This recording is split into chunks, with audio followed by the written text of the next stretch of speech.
All right, guys, welcome back to Lightforce Podcast, episode number 23. I am Noah. This is Laney. As always, how are we doing this week? Doing pretty good. Pretty good. We're recovering. We're moving that way. Everybody's kind of sicky. January's not like the most fun month in the world, Mm, The mm-mm, winter is just starting to set in, and it's after the mm-hmm, holidays, and things starting mm-hmm, to drag. You know what I'm mm-hmm. saying? You know what I'm Oh, I saying? know what you're saying, dude. Yeah. Hate But January. yeah, I've never been a winter girl, but you know what? That's okay. We have a lot of things to look forward to. It feels like we really don't get a break this year as far as content. Like we're constantly going to be fed with something new. I know. So I'm just excited. I'm excited to move out of this like January season into like newer things. Yeah, 100%. You said you've never been a winter person. I feel like I used to love the winter when I was a kid. These last just 2, 3 years, I can't stand it anymore. I need it to Mhm. be sunny, hot. I want to be like soaking in that 100-degree weather, just like cook me. That's what I'm saying. Like I can't I wait, like dude. the summer way more. I mean, I know that means nothing coming from someone that has been a Florida girl her entire life, but I've just always preferred the summer more than Mm. I don't care if it's ridiculously hot. I would just much rather be able to be like, you know what, let's just go to the beach or let's just jump in the pool or I something, can you I know? can I can go outside. Yeah, If I go outside right now exactly. and be like, fuck, it's cold. It's too cold. I don't want to go anywhere. But you are right. There is a lot to look forward to this year, which is the positive. Obviously, what's the first Marvel thing that comes out? Wonder Man's in 2 weeks? Yeah, What? it's the I 27th. keep forgetting the exact date. I just know it's this month. Yeah. 27th? Yeah, okay. Mhm. So there's Mhm. that. And then there's nothing in February, but I guess technically there'll be some things to get hyped about in February, most likely with maybe some trailers and stuff like that. And then March, unless something changes, the last we heard, that's when Daredevil Born Again Season 2 is coming out. And then from Mhm. there, I mean, it's kind of off to the races. It's like Punisher in June, Spider-Man in July, Endgame back in theaters in September, Mhm. Doomsday at the end of the year. That's just talking about the Marvel stuff, obviously. There's Star Wars, there's Right. DC, there's a bunch to look forward to this year. But Mhm. before we get into everything on this week's episode, guys, be sure to go follow the Life Force podcast on all social medias, most importantly Instagram and TikTok. If you're watching here on YouTube, be sure to drop a like. It helps us huge, and definitely be sure to hit the subscribe as well. And if you're listening on Apple and Spotify, definitely give us a follow and a rating. Same thing, helps us grow huge each and every week. Where can they find you? You can find me everywhere at Laney Byers. I'm on Instagram, TikTok, Twitch, and YouTube. I stream regularly on Twitch and YouTube. We have a lot of fun over there. We always love seeing people that are like, hey, found you through the Lightforce pod, and then you hop into either one of our streams. That's always like really fun. We really Mm-hmm. appreciate that. So yeah, you can follow me everywhere at Laney Byers. I'd love to have you. Absolutely. You guys can go follow me on social media as well, Instagram, TikTok, and Twitter at Noah Nation Vlogs. And you can subscribe to my YouTube channel, which is just Noah Nation. Technically, the at's Noah Nation Nerdy, just because I needed an at. It's just Noah Nation. We're right here, guys. We're right Mm-hmm. here. But Mm-hmm. same thing. We've been doing some live streams over there. Real fun. I think we'll both be streaming tonight, the day this episode comes out, for the Marvel Rivals update. So Yep. definitely, if you're watching this, tune into our streams later on tonight. We're going to be having Mm-hmm. a lot of fun on our Mm-hmm. respective platforms. But all right, so this is going to be a little bit of a cut in, little edit here on episode 23 of the Light Force podcast. We literally recorded this episode earlier today, and you were going to see the rest of the episode after we get done this little segment. But about 2 hours after we were done recording, some pretty massive news dropped in the Star Wars community, and I felt like we had to throw it into this podcast for tomorrow's episode. So should I just start reading the article and then we'll talk about it a little bit? Or? Yeah. Start All right. reading. So news dropped, and we got an official article on the Star Wars website here, and I'm just going to take it from the top. Lucasfilm announced today that after 14 years of leading the studio, President Kathleen Kennedy is stepping down from her role. Kennedy will return to full-time producing, including the studio's upcoming feature films The Mandalorian Grogu and Star Wars Starfighter. Dave Filoni, who worked closely with creator George Lucas to build the Lucasfilm animation department on the Star Wars Clone Wars and help launch Star Wars live-action series alongside Jon Favreau on The Mandalorian, will take on creative leadership of the company as president and chief creative officer. And I apologize if I butchered this name. Lynwen Brennan will serve as a co-president as well of Lucasfilm. Their close collaboration and more than 30 years of combined senior executive experience will carry Lucasfilm into its next chapter of storytelling with a strong foundation of creative vision and operational leadership guiding the studio forward. And then there's just some quotes, about Kathy's career, I think, some of Dave's stuff, some of Brennan's stuff throughout the rest of the article. But Pretty huge news there. KK officially going to be stepping back from leading the ship, and she's still going to be, I guess, hanging around Lucasfilm as a producer on some of the upcoming movies, at least. Probably stuff she may have already been working on, and then maybe after that, anything that, from here on out, maybe that stuff that she wasn't already working on that she had no involvement in, I assume maybe she won't be helping produce on. But what are your thoughts on this, dude? I mean, Dave Filoni's obviously done a lot of good for Star Wars. I think he's had his hands in a lot of our favorite projects, so it's pretty exciting to see him get this promotion, if you want to say, and him now co-leading the ship over there. It is. It really is. I feel like this was rumored a little while ago. Not too long ago, it was rumored that Dave Filoni was expected to take over Lucasfilm in this way when Kathleen Kennedy decided to step down. We didn't know when that would be. So here we are seeing Dave Filoni getting his flowers as he should. The apprentice is now the master over at Lucasfilm, which is pretty fire. He was kind of like apprentice to George Lucas, like you said. Absolutely. When he was working on the Clone Wars and starting up Star Wars animation and stuff like that. So it's really cool to see Dave Filoni, who a lot of us really, really love. He's beloved by the Star Wars community. I guess not everyone. Some people just love to hate for no reason, but Dave Filoni is widely loved and respected.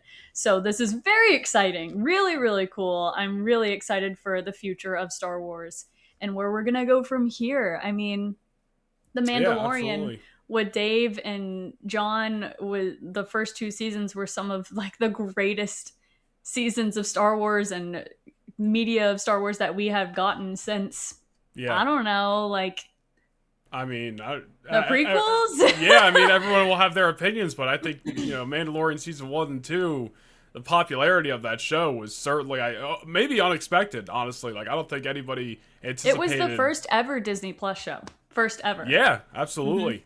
Like, I don't think anybody anticipated that show getting as big as it has. And obviously, again, they're co-presidents, so I believe Dave, from what I've read, will be completely on the creative side of things, and Lynwen Brennan will be more the business side of things, which I'm all fine with. And again, like we said, KK seems to be sticking around as a producer for at least some of the upcoming films, but after that, I'm not sure where her fate lies. If she's still going to be producing in Hollywood in general, I really don't know. I mean, obviously, she's been around for a long time, not only, producing, but then, of course, 14 years at Lucasfilm on top of that. But Dave specifically, man, I'm definitely excited for what he's going to be cooking up. I'm sure he's had ideas for years that maybe some stuff he's obviously been able to execute on, but now 100%, if there's anything that maybe was brushed aside or that he wanted to do but people said no to, now he might get that opportunity. And I can't help but think Ahsoka season 2, we all thought was coming out in 2026, and it still very well may release this year, but there's been some rumors maybe it gets pushed back to 2027. We really don't know.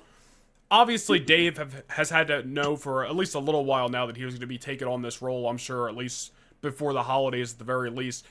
I wonder if Dave was like, Ahsoka Season 2, done filming, all that stuff. They're probably editing the show as we speak, and it can be ready for 2026. But I wonder if he got this role and was like, you know what, I could possibly delay Ahsoka Season 2, and now that I have a little bit more creative control, a little bit more power, maybe add some stuff into that show that I originally wasn't able to do. So that could be, something that Dave's exploring. There was also that Mando-verse, for lack of a better word, movie that was maybe going to kind of wrap up the whole Mandalorian timeline and Mando and Ahsoka and all that stuff that we really haven't heard much about.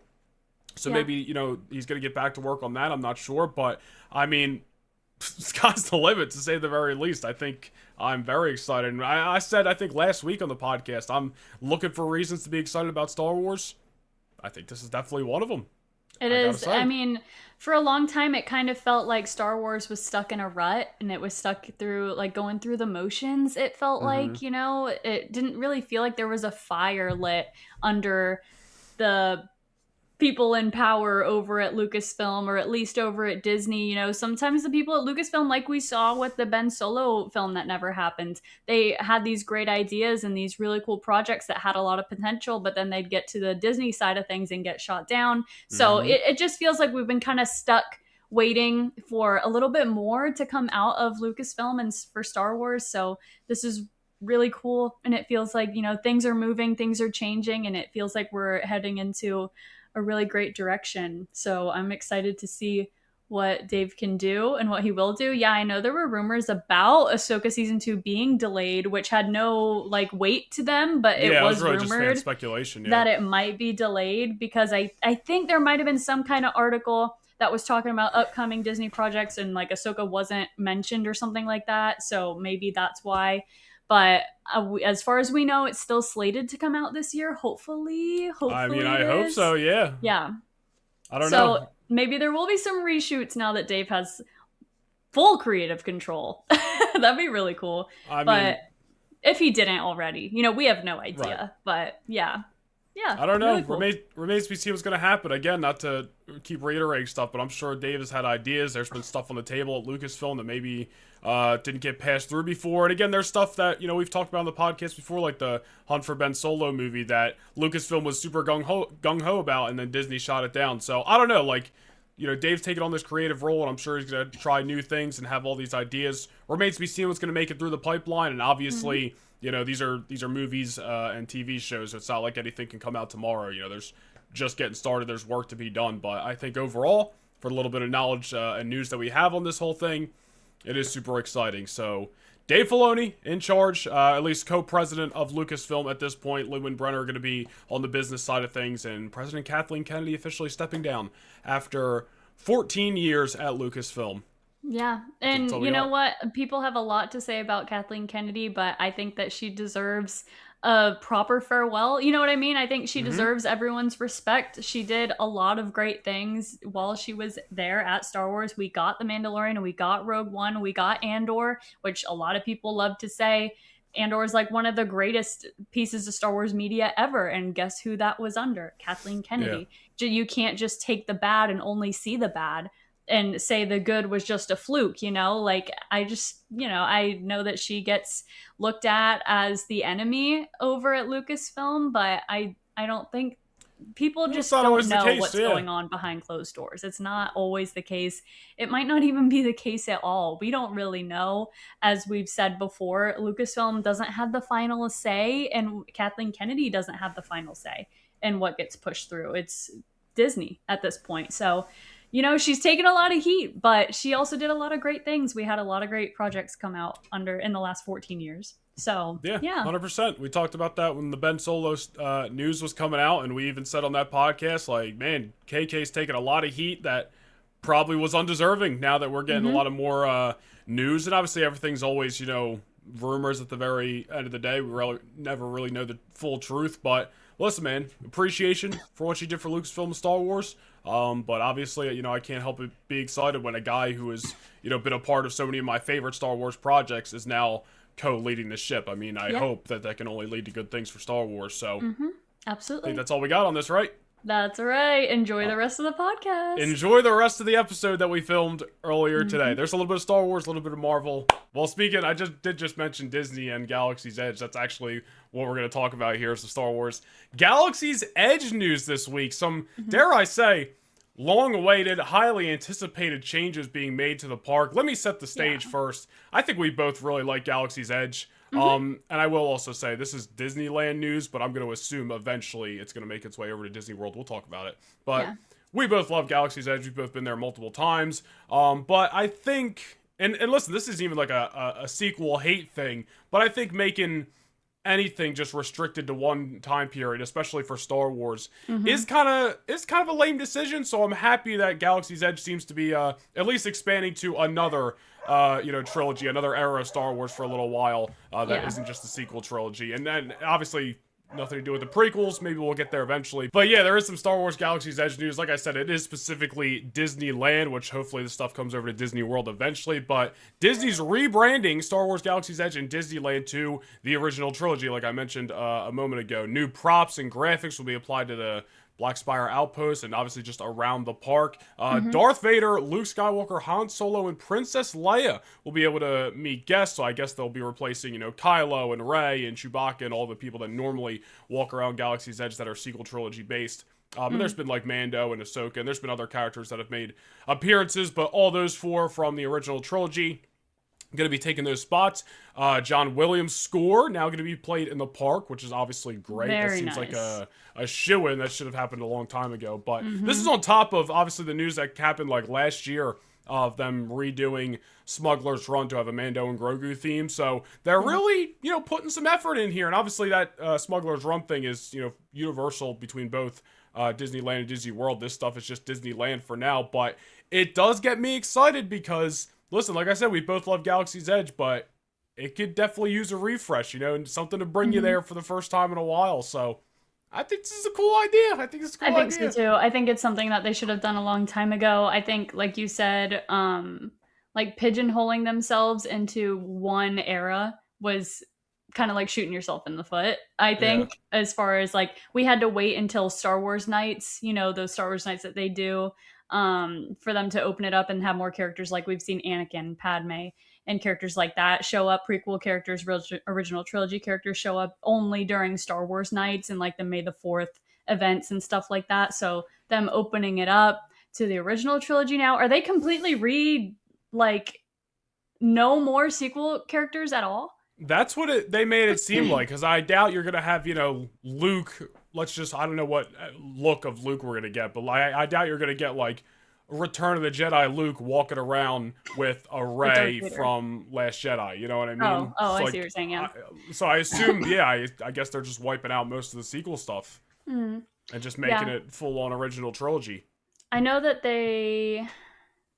I don't know. Like, I don't know if maybe in one area they'll have their sequel trilogy characters, or what if they do it like in waves? Like, from this time to this time, the original trilogy characters are out. From this Yeah. time to this time, the sequel trilogy character. I think that would make more sense to me, because I feel like knowing, I mean, what I would think Disney would say is that they don't want to completely get rid of these assets, which would be the sequel trilogy, characters that they've put this time into, and having them in the parks and then just to completely put them away. I think that they wouldn't want to completely get rid of them. I don't know. So I guess we'll I see what mean, that they've turns been out around to be. for, what, 6 years at this point? So I think everybody who wanted to see any sequel-based content at Galaxy's Edge, like, had their chance. You know Mm-hmm. what I mean? And I'm Mm-hmm. not, like, hating. Like, I think that's actually, like, the best idea. Like, Galaxy's Edge is already built. You can't go back in time and, like, redo it so it has a section in each part for original trilogy, prequel trilogy, and sequel trilogy, right? But what you can do is, like you said, just kind of, like, section it all throughout the year. Like, from January to April, it's original trilogy. From May to, August, it's prequels or whatever. And then for the rest of the year, it's sequels. Like, that would actually be a fantastic idea, Mm-hmm. especially if, like, the Smuggler's Run theme, like how it's getting the Mando and Grogu thing this year, an update, especially if that changed every couple of months, just like how sometimes you'll go on Star Tours and it's no longer just the exclusive sequel trilogy. What do you call it? Update storyline of that movie. Yeah. Like Mm-hmm. you'll get one for the prequels. Like that happened to me. I went on twice in one day, like 2 years ago, and I got like a Yoda one from the prequels one time, and Mm-hmm. then something else that was like original trilogy, I think, the next time. So it's like Yeah. the more stuff, the more errors they can add to Galaxy's Edge, I think the better. And again, not sounding like a broken record, but this is only in Disneyland in California. But I Mm-hmm. would like to think that this is one of those things that can be easily adaptable to Disney World. So, I don't know. We'll see. But yeah, anyway, getting into some Marvel news this week. Couple of things to talk about. Obviously, the biggest topic of conversation probably all year on this podcast is going to be Avengers Doomsday. And we did do our reaction to the newest teaser that came out this week, which you guys can go check out here on the YouTube channel and, of course, on our Instagram too. But we got our first look at old Ben Grimm from the Fantastic Four, and we got a look at some of the Wakandans on Wakanda in this Avengers Doomsday trailer. So obviously this was like the least hype per se trailer. Kind of hard to compare when you got Steve, Thor, and then Fox X-Men the last 3 weeks, and these are characters that are established in the MCU that we knew were going to be in this movie, and all that stuff, but it doesn't make me any less excited, I will say that. It just opens up more questions, just keeps getting us just a little bit more each week, just being like, oh, remember about Doomsday? Remember it's coming out at the end of the year, like, are you hyped? Mm-hmm. And I certainly am hyped for this Yeah, movie, I dude. do like that they're like spreading out the hype. Like, it's something that we can look forward to, and just getting like even little bits of information, new information each week is just really fun. And hopefully it'll lead up to something a little bit bigger, and Yeah. a little bit more of an actual trailer at the Super Bowl. Hopefully, maybe. Hopefully, That's hopefully. what we're thinking. So yeah, I mean, that trailer didn't give us much, but then the Russos came out with that statement on Yeah. Instagram saying that these aren't teaser trailers, they all tell a story. These are Yeah. clues. And I was like, my brother, like, what are you I just talking pulled that about? up. So the Russo said, "What you've been watching for the last 4 weeks are not teasers or trailers. They are stories. They are clues. Pay attention." Hashtag Doomsday has begun, and that did trigger like people kind of digging into the Marvel archives this Mhm. week to go back to like Infinity War trailers and Endgame trailers, where they, I don't want to say drastically, but there was stuff in those trailers that either weren't in the movie at all, got cut. They didn't do finished effects on them yet, so like in Endgame, like you see Iron Man, you see Tony Stark, and he's stuck in the ship, but they didn't de-age him in like the trailer or anything. Not de-age him. What am I trying to say? Make him look Make older and him like skinny and like skinnier. yeah, Yeah. yeah, in the trailer, so you didn't know how much time had passed. So you saw the movie and you were like, oh crap, like that's not what we saw in the Hmm. trailer. So I think that's what they kind of mean. Like, don't necessarily trust everything you see in these teasers, and I think especially this week with the Wakandans things, like people have pointed out, like some of the shots just look like there was stuff cut out of them, like the way they're Right. framed and this, that, and the Hmm. other. And I Hmm. think that's very much a possibility, and I think that's cool. It's fun to Obviously, yeah. speculate. Absolutely. It's always, I mean, Marvel doesn't just do that with Avengers trailers. They do that with like every trailer for every Mm, major movie. I mean, just going back to No Way Home is the one that I think of specifically when they showed the scene of Tom's Spider-Man, like slow-mo swinging toward three members of the Sinister Six, and at the bottom, like Lizard is moving in frame, and then all of a sudden his head whips to the side like he got kicked, and yeah. they didn't take that out of the trailer, and everyone was like, somebody else has been edited out of this trailer, and Yeah. then that literally gave away, really, that solidified everyone's speculations that Andrew and Toby would be in that movie. But yeah, that's just an example. So that happens all Mm. the time. Like, no doubt in my mind that this is happening with these teasers. I'm going to keep calling them teasers because even though they say that, these are teasers. I That's like, I get what literally they're what they trying to are. say, but by what they are, they literally are teaser trailers. Right. Yeah, So they're literally teaser trailers. So I I don't know. understand Russo's. I understand. Um, but yeah, I don't even know what to think when they say that these are actually stories and these are clues. Like every Marvel trailer, I feel like it's always like there's always a grand investigation that happens Right. online and stuff. So just but them saying that, like you said, did really open the floodgates as far as people looking into every single little detail that we get of each one of these teasers and watching them like back to back to back and really honing in on that quick little flicker on the doomsday clock and writing down the numbers and doing math. Everybody's And doing going back, math again, just I like in know. Stranger Things, and everybody's doing math with all the numbers that they see. And I'm like, oh, here we go. People It's are going happening back at like the again. doomsday clock and like looking at like certain numbers that pop up and then going back and like Endgame and seeing what Hmm. happened in the scene in the movie at that specific time and stuff like Yeah, that. And I think like it's cool. Like it's I'd cool. rather listen to people theorize like that all day than people Yeah. tell me that this movie is going to Hmm. be slop or something like that. Hey, listen to those people. You ain't killing my hype for this Nope, you're movie. not killing our vibe over here. I've also No. seen people make the connection that each one of these teasers has like or involves children in some way, shape, or Mm. form. With Steve's being his child, and then, but what I don't there, that's where they kind of are still speculating because in the X-Men trailer, we don't see a child. They don't talk about a child, but people are assuming that one of the Summers kids could be involved in the loss and the pain and sadness that we Right. see Cyclops feeling, like maybe one of his children died, whatever. That's heavy speculation. Heavy. And then obviously we have Thor talking about Love, his daughter. That's real.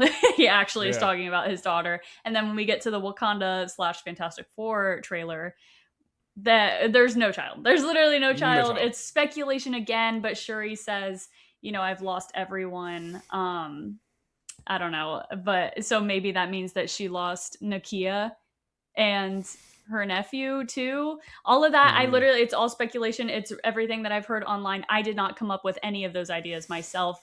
Someone specifically that I was watching was Maggie Rocher came up with that theory, and so I am not taking that theory as my own. I'm just like reiterating what she said, completely her theory, but I wanted to throw it in here because I think it is a good theory. I think Oh, that's really excuse cool me. to think about. It's not something I thought about on my own.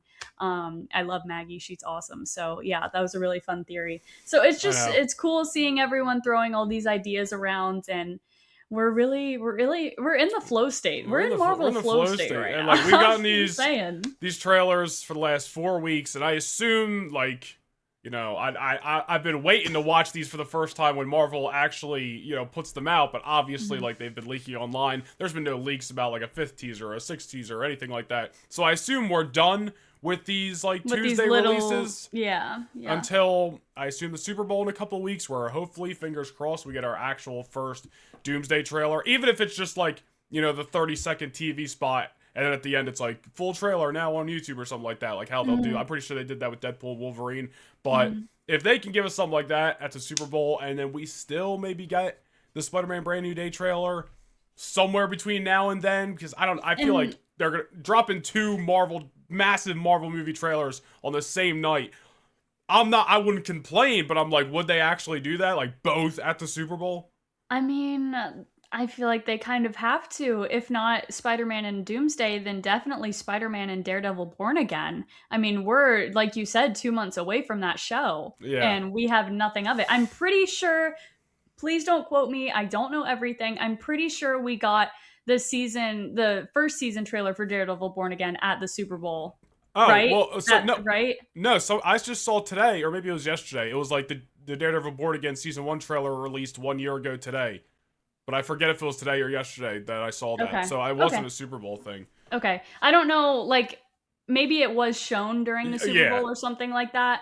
Because I feel like I remember seeing it advertised during the Super Bowl. I obviously could be wrong. But yeah, they have to start promoting that, obviously. I mean, they have a lot to promote this year. I do not envy their marketing team. They're in the midst of marketing Wonder Man, and then they got Daredevil Born Again, and then they got X-Men. They got the Punisher special. They have Spider-Man Brand New Day. X-Men 97 like keeps flying under the radar. Like we keep talking about all the stuff that's coming out, and I completely forget that that's coming out in the summer. And that's like, I don't even want to say my most anticipated project because it's like Doomsday is, but like we both love X-Men 97, so like, and I keep forgetting about it. Like that means 5 Marvel projects are coming out this year alone that I'm like super excited about, plus more that I'm least interested in. Plus like Vision Quest.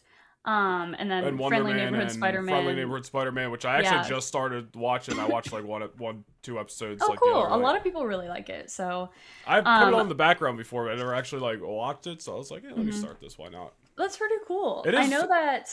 I heard people saying. Well, I just watched an interview of John Bernthal literally yesterday, and he's promoting his new series that's on Netflix right now. It's called His and Hers, and they asked him like about Spider-Man Brand New Day and saying, does the Punisher have that same kind of ruthlessness and intensity in Spider-Man Brand New Day, even though it's PG-13?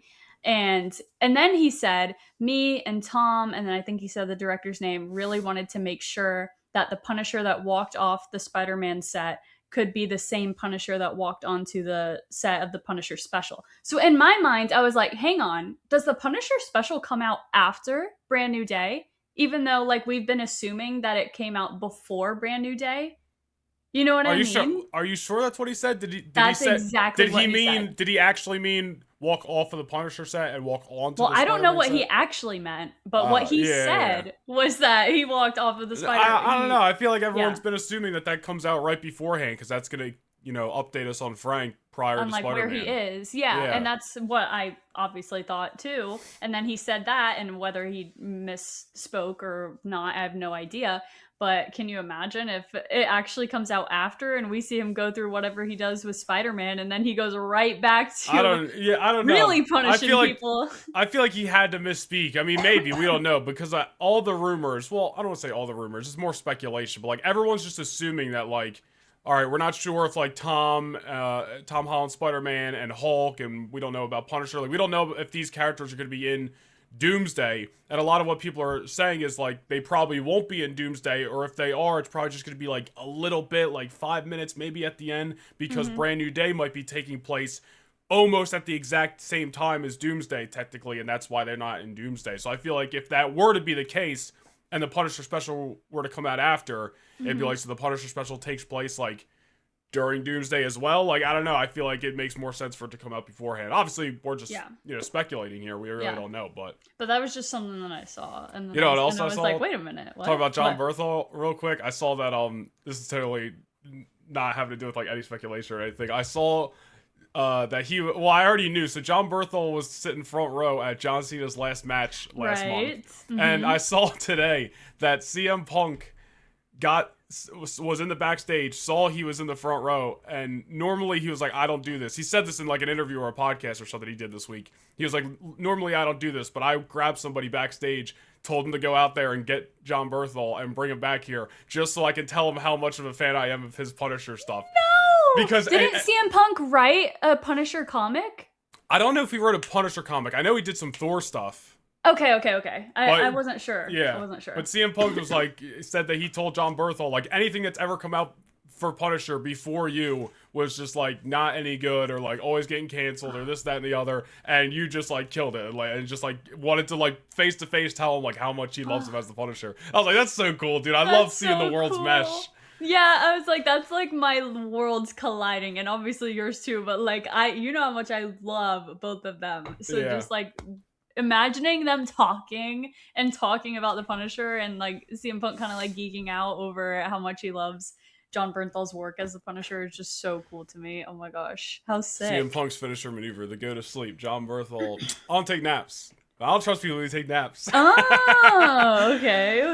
You can't put me to sleep because I don't take naps. Yeah. But I thought that was cool. Speaking of the old Punisher, I don't know how we we were talking about Ben Grimm and Wakanda, but somehow we ended up on Frank Castle. Yeah, and the Punisher. Well, we were talking about the marketing and all that jazz. I will say, it is like, and I remember reading something like months ago that said that Marvel was going to do like their most extensive and expensive like marketing for Doomsday that they've ever done for any other Marvel project ever.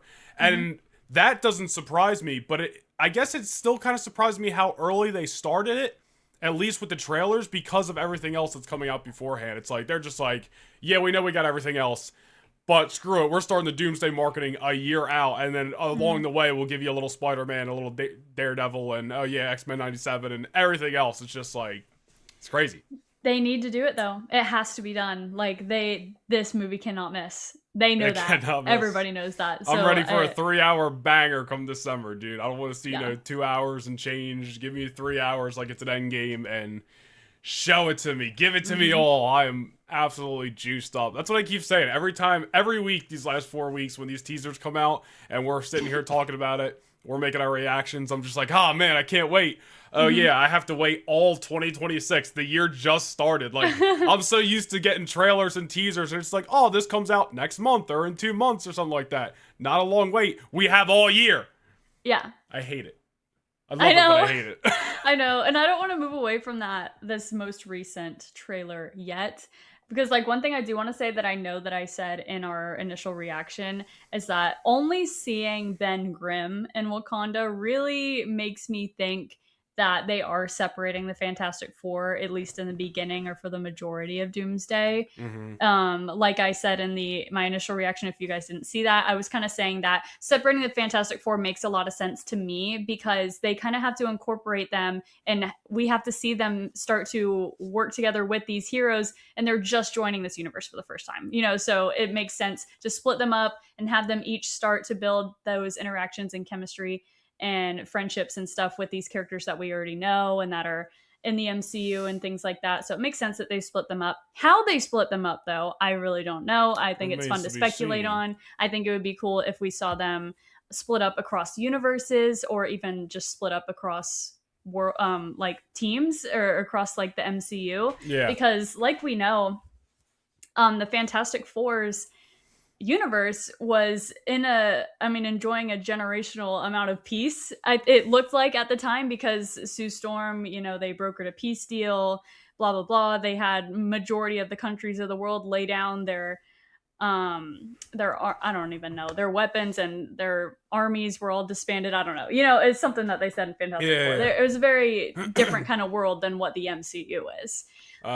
So I feel like 616 New York City's the ghetto compared to yeah, exactly. So I feel like maybe they were like, you know what, let's split up, let's get these teams working together, and they all try to tackle different areas of the world. Hopefully we see Johnny go with the Thunderbolts or maybe with Spider-Man. And then, I don't know. I read also that Sue and Namor share a lot of scenes together, which is another fun pairing that people have been wanting to see. But then Ben is the one that's in Wakanda, so I don't know. But I think it would be cool. Well, you know, Sue is there too. She was just invisible. That's why you couldn't see her in the teaser. Right, that's why. Okay. Gotcha. Okay. I will say. We know that Reed is going to share a scene with Kelsey Grammer's Beast. Yeah. So we might see Reed in the X-Men universe and then wherever else everybody goes. Yeah. No, I will say, and I think we would have said this when we were doing our teaser reaction the other day, but like, it really doesn't bother me if, like, obviously I assume they're gonna arrive together. Well, maybe not. I don't know. But, like, it doesn't bother me that the Fantastic Four may not be, like, together this whole movie, because, like, there's been a lot of talk of, like, who's not going to make it out of Doomsday, who's not going to make it out of Secret Wars. I'm pretty confident that the F4 is going to make it out of Secret Wars. We know they're going to make it. Like, yeah, they got to make it. Well, they got to make it. We talked about this, like, going way back to the beginning of this podcast. Like, we just got this Fantastic Four team. Let us live with them for a couple years before there's any casualties. I want to see them in Doomsday. I want to see them in Secret Wars, and then I want to see them in an F4 sequel. And then we could talk about maybe somebody getting killed off if they want to run a Johnny storyline or something like that. No thanks. I'm just saying, but we'll forget about anybody being killed off. We know they'll be together again, like, down the line. So if they spend most of Doomsday, Ben's here, Sue's there, Reed's there, Johnny's there, I don't care. Like, we'll see him again. We hopefully will have plenty more of the Fantastic Four down the line. Yeah. So that's one thing I'm excited about. A couple of things, rumored right now. Some castings, some movies, and whatnot for post-Secret Wars into the mutant era in Marvel. First things first, over the last week, Marvel's reportedly been eyeing up a couple of actors for roles in the MCU. We don't know what roles yet, but Dylan O'Brien and Joe Keery, old Steve Harrington from Stranger Things. I will say, I really am not familiar with too many of Dylan's projects, so I really can't speak too much to him. But obviously, I'm very familiar with Joe Keery, and I remember us even talking about him and possibly the role he may be playing way back when we had Grayson from Mortis FM Determined Focus on here in the episode 4 of the podcast. So honestly, kind of like news that's once again resurfaced, which tells me there's got to be some truth to it, and I would not be surprised whatsoever if Joe Keery and Dylan O'Brien end up in the MCU. Yeah, gotta have some weight to it. Yeah. Let me hit you with my theory, because I've been really dwelling on this, okay? I really, really want to know. I have said before, I am sold that Joe Keery is playing Harry Osborn in the Spider-Man universe. I think he's going to be Tom's Harry Osborn. I cannot see him playing anybody else but Harry Osborn. I think he'd be perfect for it. I really hope it's true. I'm not going to be mad if it's not, but I really hope it is true, because I think that would be fire. We have no reason to believe Joe Keery is part of the Brand New Day cast or anything like that. Yeah, so this might be a Spider-Man 5 thing. Right, yeah. It might be a future thing, and whatever. Harry Osborn finally showing up in the MCU would be really, really cool. So that's where I stand with Joe Keery. Dylan O'Brien, a lot of people have been having fun speculating on who he may be. Yeah. A lot of people are thinking he's going to be cast as an X-Man. I don't necessarily disagree with that, but I do disagree about the theories about him being Cyclops. I do not think that's possible. I don't think it's going to happen. In my mind, I would say I don't necessarily want that to happen, because from what we don't really know anything about how they're going to introduce the mutants to the MCU. We don't know how old they're going to be. We don't know if they're going to be a young mutant, team, if they're going to be a young X-Men or whatever. But I would like to assume, for longevity purposes, they're going to introduce them as a younger version of the X-Men, so that we mid-20s to early right. 30s. So that we can grow with them. I would even say early to mid-20s. Coming into their powers, becoming a team, all that jazz. We have not ever seen the beginning of the X-Men done. Ever. We've never seen that, with the exception of X-Men First Class. That's the only time we've seen that. And it wasn't even the actual first 5 X-Men. They weren't even the founding members of the X-Men. So I think that it should be early to mid-20s. I think that's where we should start with the X-Men. Going back to Dylan O'Brien, I believe I looked it up. I think he's 32? 34? I want to say. I think he's 34. Yeah, I think he's 34. I think you're right. Dylan O'Brien, is too old in my mind to play a younger Cyclops that we can start with a young team and grow with.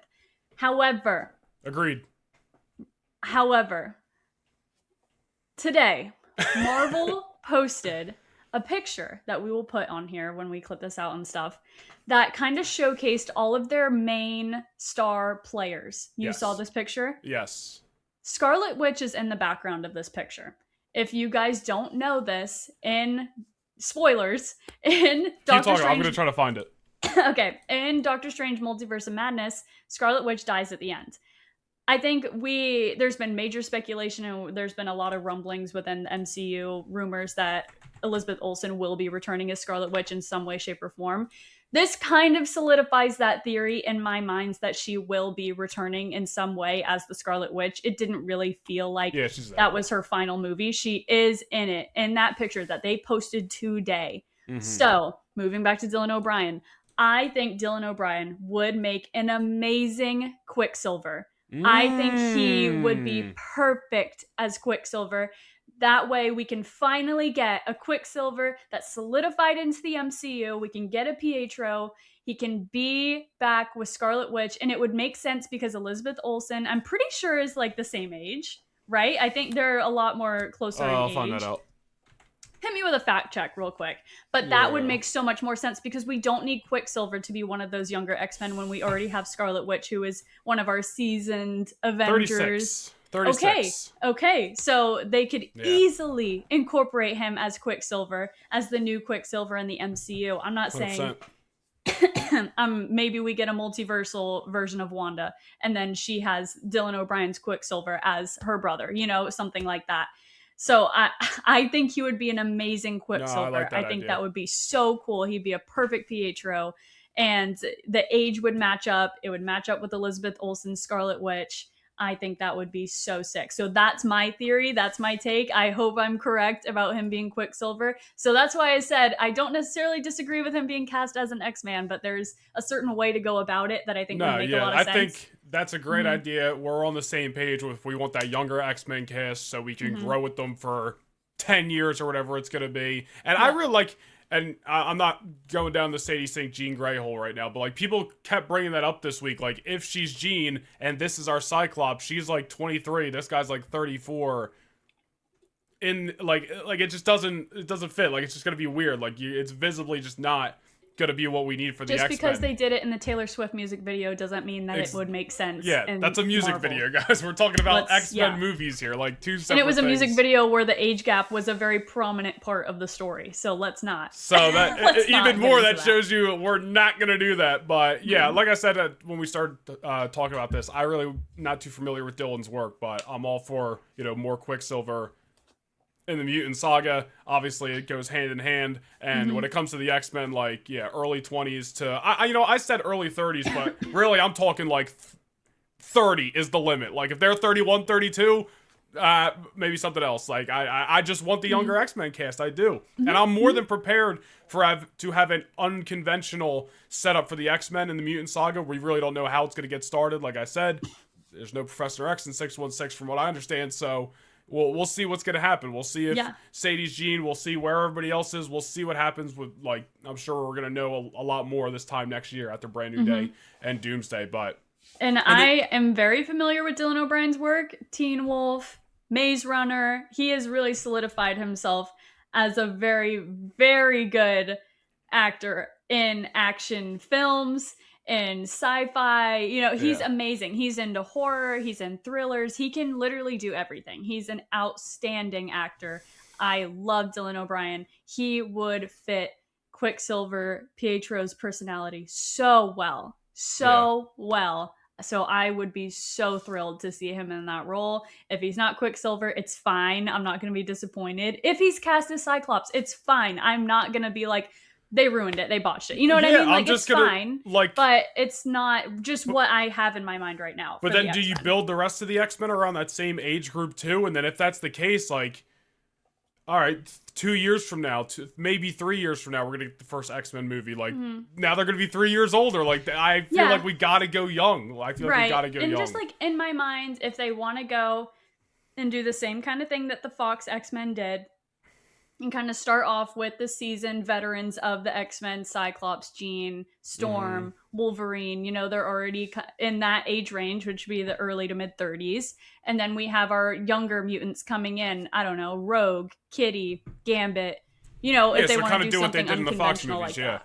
And then going back to the Joe Keery stuff, like I'm right there with you. Harry just feels like a layup. Nobody else really comes to mind off the top of my head. And I feel like that's pretty universal pick online. Like a lot of people keep saying Harry Osborn, so I'm down for that. And people rumored like, oh, maybe he'll be in Brand New Day. Like not necessarily like if he plays Harry, but just anytime Joe Keery gets brought up, people have said like, oh, maybe he'll be in Brand New Day as Harry or anything like that. But I feel like if he's not, it doesn't necessarily rule it out. If anything, like we said, that could be something they save for Spider-Man 5, because we're obviously about to get another Tom trilogy. He's definitely going to be one of the last men standing after Secret Wars, so that could be something great to explore, you know, in Spider-Man 5 and 6 as Joe Keery as Harry Osborn. So I'd absolutely be down for both of those castings, both Joe as Harry and Dylan as Quicksilver. They both feel like layups, honestly. Tell me I cooked, guys. Just tell me I cooked. Let her cook. And totally, if you're watching this on YouTube, an AirPod might have died. That's why we had to switch it might have died. We might have like a little bit of a reset. Good thing we had the beats on hand. My AirPods are struggling. I'm sorry. Speaking of the X-Men, though, there's another rumor that came out today, and I feel like you're gonna be against this. I am somewhere in between. I'm not pro. I'm not for it. I think I missed this, so. No, it's pretty. I literally just saw it a few hours ago. Rumors came out today suggesting there will be 2 actors portraying Wolverine in the MCU post Secret Wars. You'll obviously have Hugh Jackman playing the role of Old Man Logan, and there'll also be a new actor who will be playing Wolverine as part of the X-Men team. Post Secret Wars, though, when from my understanding we're consolidating everything, getting back to the basics, getting back to a new Prime universe, a new Earth 616, or whatever the hell it's going to be called. How the hell's there 2 Wolverines? Yeah, that's kind of weird, and I feel like that's kind of confusing. And like, there's also been rumors that even though like, the multiverse saga is ending, there is still going to be some cosmic stuff, like how Guardians is more of a cosmic movie and stuff like that, and maybe that would be kind of like Deadpool's team, you know, with Wolverine and, you know, maybe some of the people we saw from Deadpool and Wolverine, like Elektra and X-23, and like maybe new people, new old people, whatever it may be. Maybe that would be the team that's kind of doing some cosmic stuff outside of the main Earth timeline per se. But if Wolverine, or I should say Hugh Jackman's going to be Old Man Logan on Earth with the rest, like, I don't know, it feels weird having 2 Wolverines, and I'm obviously a huge Hugh guy, but like, I feel like pick you gotta one pick or the other. Yeah, you gotta pick one, yeah. And I'm totally okay with Wolverine not being a part of the main X-Men team. Like, I was more than prepared of whether it was Hugh or not, like the Wolverine character just being off on his own doing his thing and not necessarily and, like, tied in with the X-Men. Bringing him in a little bit later, let the X-Men kind of breathe without Wolverine being the main focus for once. Yeah, I think that's a little weird. Obviously, there's no weight to that rumor, but like, I think that would be strange after Secret Wars to still have 2 different versions of Wolverine lingering in the main universe. So yeah, I think that is strange. We obviously don't know anything about what they're going to do with Secret Wars. We just have our own little headcanons about what's going to happen. But, you know, I think that is weird. I don't know how to feel about listen, that. if the stories are fire, obviously I'm not necessarily going to be complaining. I do wonder what this means for X-23, because like, I feel like if you're going to have anybody out there who's running around similar to a Hugh Jackman Wolverine, it would be your female my first equivalent. But thought was to ask you, like, do you mean he's going to be Old Man Logan and the Wolverine that's with our X-Men is going to be X-23, like that version? From what the report says, it's a whole new actor playing Wolverine as part of the X-Men. So 2 Logans. Interesting. But so does this mean, like, again, going back to like the rumors that they might be doing some like cosmic stuff with like Deadpool's team and whatnot? So like the Hugh Jackman Wolverine that we got in Deadpool and Wolverine in the blue and yellow, that guy maybe survives Secret Wars, and then him and Deadpool and whoever else are kind of off doing their old thing, and that's, you know, Old Man Logan now, and then there's also some younger actor who's now getting the full-blown Wolverine treatment, and they're starting from the beginning with the adamantium and all this stuff, and him breaking free. Like, is that what we're talking about? Like, it's very... Like, I'm so down for more Wolverine stories. I'm just interested to see how they're going to pull off doing 2 at the same time. Me too. I really don't know. I don't know. That's interesting. One of them's going to be MCU, and then there's going to be MC Elseworlds. Oh my gosh. throw myself out the window right now. We got Hugh Jackman in the MCU, and then a new Wolverine in Elseworlds, just telling the story of Wolverine all over again. But I don't know. We'll see. We'll see. I hopefully, who knows? Maybe we get a couple years of Old Man Logan, and then after he gets like a run, like one more good run, then like we move on from Hugh, and then a new actor comes in, and that's when the new Wolverine gets tied in with the new X-Men. Like maybe they're not necessarily going to be at the same exact time. Maybe it's just, hey, we have plans for Hugh Jackman, so let's run through those first. But we know we're going to get a new Wolverine after that. So like it's also like chalked up on the whiteboard somewhere. Like I don't know. It's just all rumors and ideas. Yeah. Yeah. But last thing regarding the Mutant Saga, this goes back to last week as well. And again, just rumors, but they're all worth speculating on. The Mahershala Ali solo Blade movie that has been in development hell, let's just call it, since like, I don't know, 2019, I think. Yeah. Rumored to be canceled. Not necessarily confirmed, but rumored to be canceled. And then the character of Blade himself will instead appear in the Midnight Suns movie, which is rumored for the Mutant Saga, which obviously he would have been in the Midnight Suns movie, assuming anyway, but it looks like we're not going to be getting that first Blade movie beforehand, which is a little disappointing, especially because, again, going back to 2019, this thing, I believe they had Mahershala Ali out on that stage at San Diego Comic-Con. Damn, it's been a while, and all this time later, they're finally going to pull the plug on it. And I just feel so bad for Mahershala Ali. I feel so bad for him. I love him. I think he is an amazing casting for Blade. It is crazy that we've gone almost 10 years between him being announced as Blade and seeing, I mean, the only thing we've gotten from Mahershala as Blade, his first appearance as Blade, is voicing Blade in What If. Correct? Did he do it in he Marvel didn't Zombies do too? Zombies. I'm pretty positive he didn't do know. Zombies, but he did What If. I think that's true. I can fact check myself while you keep talking. No, I mean that's the only rumor at the given moment regarding that is just like, yeah, no solo Blade movie, but Midnight Suns, and like, listen, nobody's complaining about a Midnight Suns movie. There's loads of potential there with some sick ass characters that maybe we haven't gotten before, or at least haven't seen in a while, haven't gotten a lot of, and they fit hand in hand with the Mutant Saga. This is some of the characters of the Mutant Saga should absolutely be built around with, X-Men, Spider-Man, and Fantastic Four looming at the top. These are some of the characters underneath. So I'm so down for the Midnight Suns movie. I just wish we were getting that solo Blade movie first. Me too. And I think he deserved it. I think it would have been really, really cool. I really don't know why this thing's in development hell. I don't know if it's because they can't figure out a script or a story or a plot that works well enough. I have no idea. But I hate seeing the treatment that our street level heroes are getting. Moon Knight. And I mean, Daredevil's finally, of course. I mean, he's part of the Midnight Suns. So, I'm glad that we are going to get a Midnight Suns movie. It seems that is going to be the case. Midnight Suns, we've talked about that in the past. We've said that we would love to have a Midnight Suns movie. So obviously that's great news, but it just sucks that we're not going to get a Blade origin. It's not like everyone is familiar with Blade's story. So it just would have been cool to see Mahershala get that time in a solo movie and then be able to move into that team movie. So I don't know. Hopefully that means maybe Moon Knight might be coming back. Everyone is thinking that Oscar Isaac is all out on Disney and all out on Marvel and Star Wars, but maybe not Star Wars anymore after recent comments that he's made. But everyone keeps saying, no, there's no way Moon Knight's ever coming back. Oscar hates Disney, hates Marvel. You guys, stop. Anything's possible. Yeah, don't say that. I don't think that's true. Yeah. I will say, it is probably... who knows how well, the Blade movie necessarily would have performed. I think Marvel's being a little bit more picky and choosy about movies and shows that they're producing, especially after, a couple of projects that didn't necessarily go their way. Phase 4 and 5, not necessarily universally loved, although they do have some high spots and some bright spots. So maybe they're like, hey, this Blade movie, it's been kind of on the shelf for all these years.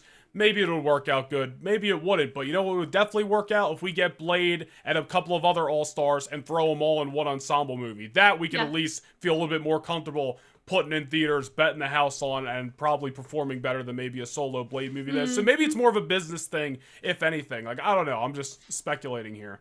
But yeah. It just sucks for Mahershala. Makes me sad. Yeah. Hey, listen, if he comes out as the, star of the Mutant, or not the Mutant Saga, of just the Midnight Suns movie, and then there's, a sequel, there's more, hey, as long as he gets his time and he gets his spot, I'll be happy. And then who knows, maybe that performs so well that then they go do a solo movie after that. Yeah. That just might don't actually want it work to out better lead, for him. I don't want it to lead to a recast, you know? I don't want it to Ugh. lead to something like that. I want to see Mahershala as Blade so badly, dude. I love him, so yeah. Yeah, hopefully there's no recast there, because it'd be Yeah. like, damn, you just had this guy just associated with Blade for the last like 6 years and didn't even end up using him. That shucks, He deserves but better. Deserves And better. Moon Knight should come back. We want Moon Knight back. Bring back Moon Knight and Midnight Suns. Okay. That's all for the news this week. Where are we at? We're at about 50 minutes here. I do have a little blind ranking in the tank if you wanted to get into it this week. Let's get into that. Might as It's been well. a while. It has been a while. Let me get a little note ski ready here so I can keep track for you. This week, Laney's going to be blind ranking some iconic Star Wars scenes. We're going back to Star Wars, just as we were talking about at the beginning of this episode. We got 5 spots here, all very iconic scenes. Yeah. Hard to say, in my opinion, just looking at these, what I would even put at number 1. So, Okay. Have fun. So we'll start it off here, blind ranking these iconic Star Wars scenes, 1 through 5. We will start it off with Rogue One, Darth Vader's hallway scene. I mean, gotta be one of the most iconic scenes in Star Wars history. Oh, yeah. Maybe the most, I don't want to say the most iconic Darth Vader scene. In recent history. In recent history, but like, history, dude, yeah. I swear this pops up on my Instagram Reels, on my TikTok. Dude, I'll go on Facebook once a month and I'll see this thing. Like, this thing, the life this clip has had, this scene has had, is just never ending. Yeah. I'm going to play it safe and go with 3 because there are some that I like more, but also like you said, it's unbelievable. Everyone talks about the hallway scene, and then characters after that scene got hallway scenes too, and they're kind of like nods to this hallway scene. So yeah, Dude, love it. Did you see Rogue One in theaters? Yes. Oh man, I remember seeing it in theaters on Christmas night 2016. Dude, that Darth Vader clip came out. We were like, I don't remember the experience at all, but I know that I went to see it in theaters. I just don't remember. It was a damn near empty movie theater on Christmas night, but it was like, oh, this is crazy. I bet that was fun. I remember like watching it for the first time and be like, that's stupid, everybody died. Oh, well. But not like that's stupid, like I'm mad because I'm sad that everybody died. Yeah. Pour one out for Cassian Andor and Cassian Andor. Cassian Andor. I'm sorry, I can't say his name regularly. I have to say it like that. I have Thank to. you. Cassian Andor. All right. So Darth Vader hallway scene at number 3. Next up, we'll go to Empire Strikes Back. We're gonna go to Yoda lifting Luke Skywalker's X-wing out of the water. Real first time you're seeing Yoda use his Force abilities to that nature. I don't know if I would. Is that including him saying, I don't believe it, and then Yoda says, that is why you fail? Are we including that too? I mean, I guess that's all part of that technically, scene. yeah, if it's a part of the scene, yeah. And then I'm still like, I think that line and that exchange is very iconic. But if we're just talking about Yoda lifting the X-wing itself, the whole scene. I understand, but like, I understand, but I'm gonna put it at 5. Okay. Yeah, that's fair. it's like, yeah, it's iconic, but I think there are better and more iconic moments than that. Yeah, I think this is definitely an iconic moment. It's the first time you get to really see Yoda. I mean, obviously, Empire is the first time you see him going back to the original trilogy, so it's the first time up until this point in that movie that you're like, oh, so that's why Yoda's so powerful. Gotcha. Just lifted a whole spaceship out of the water. Fantastic. Next up, we will move on to, let's jump to a little animated. Show. Star Wars Rebels. Season 4, Episode 10. Old Kanan Jarrus sacrifice. Sacrifices himself, saves Hera, saves Sabine. Yeah. What are you thinking? I'm doing this list in an unbiased standpoint. Like, I'm just being like, what's the most iconic? You know what I mean? So I mean, you could do it biased. It's your blind ranking. I know, but I feel like that's what blind rankings are for the most part. This isn't like, it's your opinion. What do you like the best? yeah. Is that more iconic than the Darth Vader hallway scene? I think it means more. I think it means a lot more. People than the Darth people don't Vader sleep Hallway on that scene, man. That people recognize, like if people who've watched Rebels recognize, like that Kanan sacrifice is I think monumental. Rebels is peak. Yeah, and it's literally like just so full circle. It's just everything. It's so great. We won't get into it. I think I'm gonna put it I at can 2. cry right now. We're gonna go biased with this list. I'm putting it at 2. Okay, Kanan's sacrifice at 2. Sacrifice. All right. Because I'm just ranking iconic moments. I'm not like ranking like how iconic they are, right? Yeah. Yeah, just your personal favorite, really. Okay. Personal favorites out of these iconic Star Wars scenes. That's okay. the way I look at it. Yeah. Okay. Next up, we'll have Revenge of the Sith, Anakin's march on the Jedi Temple. And what I really mean, I'm not saying the whole Order 66, the whole attack of the Jedi Temple. I'm really just talking about when you see Anakin and the 501st walking up those steps and into the temple, because that alone is an iconic, 10, 15 seconds. It is. 4. The music. Yeah. The Goosies. Yeah. There's way more iconic scenes in Revenge of the Sith than that one, but yes, I do understand. Well, you don't know what I put on this list. I know, but I'm just saying, like, that's not what, when I think of iconic Star Wars moments, I don't think of that one specifically. So I'm confident with that at 4. Sure about that? No, I'm kidding. Yeah, I am. All right. So this ends up at your number 1 spot, which is clearly a great option. I mean, this whole 10 minutes moves mountains, and it's Luke Skywalker arriving for the rescue on Moff Gideon's light cruiser, the Mandalorian season 2 finale. That'll be your number 1.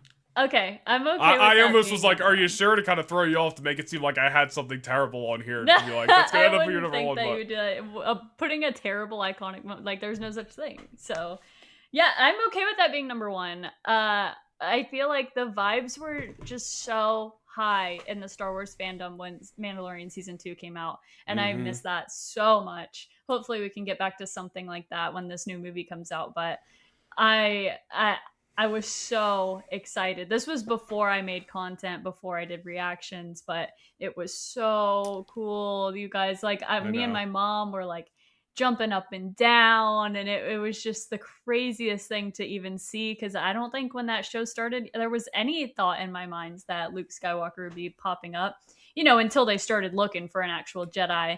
But there was so much speculation going on who it would be. People were saying, like, could it be Cal? Could it be Ahsoka? Could it be Luke? Well, we knew going into that season. I remember it was very public out there that Rosario Dawson had gotten casted as Ahsoka. So I don't know if they showed her. I forget about trailers. She's in season 2. But, like, we knew she was going to be in season 2, so you're right. Like, oh, that's the peak of it. Yeah, let me think back. Hang on. When no one thought it was going to be Ahsoka, was 6 years ago at this point. point. Yeah, Ahsoka was in that season. Ahsoka's the one that started them on their quest to, like, or like helped them on their quest. She was like, "No, I'm the wrong Jedi. You got to go let Grogu make his own decision." And we learn his name and stuff. So no one thought it would be Ahsoka in that X-Wing. But people were speculating on Cal Kestis. That was when Dave Filoni came out with that misleading Plo Koon art as well. That was really cool. So yeah, that was just legendary. So cool. What a great moment. I feel like a lot of people would say, as far as like iconic moments in recent Star Wars history, I think that's up there. That and that hallway scene with Darth Vader, obviously. But for me, I think I would put Kanan at 1. If I were to rearrange, I'd go Kanan, Luke, Vader, and then Anakin, Yoda. Yeah. So that's how you would rearrange. So I would put Yoda and then Anakin. I would put March on the temple, like that little 5-second clip of him marching on the temple at 5. It's fire though. Yeah, I that's like. A you clip. I don't care that you put it at 5, but you're making it seem like it's not as hype as it is. That's my problem. It's not as hype as the others, is what I'm saying. Okay, well, how you originally ranked it was Luke's return, Kanan's sacrifice, the Vader hallway scene, Anakin's Jedi Temple march, and then Yoda lifting the X-wing. Yeah, that was the original blind ranking. And then how I rearranged it was Kanan, Luke, Vader, Yoda, Anakin. Fair enough, yeah. Man. I wish we were doing this podcast when that friggin' Mandalorian season 2 finale dropped. Yeah, dude. Yeah. Oh my gosh, dude. That'd be crazy. Immaculate vibes. Yeah. Just bring me back of reminiscing. Or Bad Batch season 3, or that season 7 of the Clone Wars, all that stuff, dude. That'd be so cool. But it's okay. We're gonna have some highs. We're gonna have some great moments. Just this year, we're gonna have some highs. Just this year's gonna be huge, guys. This year's gonna be for the podcast. Huge. Speaking of, wait, hold on. Speaking of Lucas stuff, and I'm completely stealing this topic of conversation from our good friends Grayson and Will from Determined Focus, but I saw they posted this clip today, and they were talking about, do we think we're gonna see any lightsaber at all in The Mandalorian and Grogu? We know we're going to get something in Starfighter, most likely, because obviously we got that Tom Cruise thing last week that he like helped direct a freaking lightsaber fight. But there's no necessarily word or indication that we're going to see any kind of lightsaber wielder in The Mandalorian and Grogu movie. But do you think we'll end up seeing one? So part of me struggles with this because I don't know the plot necessarily of Mandalorian and Grogu, and we don't necessarily know the plot of Ahsoka season 2. But in my mind, for it to be a movie, Mandalorian and Grogu has to have a pretty like substantial threat going in this movie that they're facing. So whether that's Thrawn, I don't know. But in my mind, if Zeb is there, then the other members of the Ghost Crew should be relatively involved. Not obviously, I know that they have separated. Zeb's doing his own thing with the Republic, blah, blah, blah. I understand that. But like I said, if the big bad is Thrawn, then obviously Ezra, Sabine are our main lightsaber wielders, and Ahsoka at this time period. Well, Ahsoka's still stuck in a... her and Sabine are trapped on the planet that Ezra was trapped on. Yes, I was like, what's that planet? I can't remember. I have no idea. Ahsoka season 2 came out in 2023. Ahsoka season 1 came out in 2023. It's been a hot minute. But yeah, I feel like if we see any lightsaber in Mandalorian and Grogu, it'll most likely be Ezra. Yeah. I have to assume, which would be sick, dude, seeing him on the big screen. That means, and then if Amon Esfandi is in Spider-Man Brand New Day, and then he is in Mandalorian and Grogu, be like, dude, I'm absolutely flexing out here. Two movies back to back. Yeah. But, I mean, that's like the only person. I mean, obviously, like, maybe Luke, too. But it really just depends on the level of threat that Din and Grogu were dealing with to get Luke involved. Yeah, 100% agree. If it was anyone, I think it would be Ezra. Because Ezra, last time we saw him, was reuniting with Hera, who is a general of the Republic. So I think that she would be involved in whatever this fight is going on in The Mandalorian and Grogu. I don't know. We'll see. I think it'd be cool. It's not something that has to happen, but I think it would be cool to see Ezra on the big screen. We're seeing Zeb on the big screen, which I'm so excited about. So I think it'd be cool. All this talk about, Marvel trailers for the Super Bowl. Hopefully we'll get another look at Mando and Grogu. I mean, a real trailer. Yeah, like a real, an updated trailer that gives us a little bit more knowledge on what's going on in this movie. Like the first teaser trailer, or whatever you want to say, was cool. Had some action in there, kind of just got you hyped, let you know that the movie's coming. But, we're getting close to this movie. It comes out the end of May. Super Bowl, obviously, in February. So it'll be a little bit more closer, and in my opinion, probably time to ramp up the promotion for that movie. But I don't know, remains to be seen. I ain't gonna say no to a lightsaber. I like me some traditional Star Wars things in my Star Wars flicks, so I won't say no to a lightsaber come Mando and Grogu, if you're asking me. I wouldn't either. Shout out Determined Focus Podcast. If you guys don't like that we don't talk about Star Wars for the full hour of the podcast, you should definitely go and listen and follow the Determined Focus Podcast, because that is, I would say, 99% of what they talk about. Yeah, that is their show. So that is the show. Definitely go check them out. They're every Monday on YouTube, and they're now on Spotify as well. So definitely go check them out. But I think that's all we got for this week for our podcast, the Lightforce Podcast. So one more time, where can they find you? You can find me everywhere at Laney Byers. I'm on Instagram, TikTok, Twitch, and YouTube. I stream regularly on Twitch and YouTube, so make sure you follow me over there. Turn on post notifications on YouTube so you don't miss a stream. Like Noah said, we're going to be streaming this new update of Marvel Rivals coming out when this episode comes out, so make sure you stay up to date. We're going to have some fun over there. We love seeing our listeners in our stream. It's a nice little turnover we got in there, so yeah. Absolutely. And like I said earlier, you guys can go follow me on social media at Noah Nation Vlogs, Twitter, Instagram, and TikTok. Go subscribe to the Noah Nation YouTube channel for more nerdy content, shorts, live streams, and hopefully some videos down the line. And if you're watching the Lightforce Podcast here on YouTube, be sure to drop a like, subscribe. If you're listening on Apple and Spotify, be sure to drop a follow and a rating. And I think that's all we got for this week's episode. So another episode of Lightforce Podcast in the books. That's right. And I think we'll see you guys next Friday. Peace Bye. out.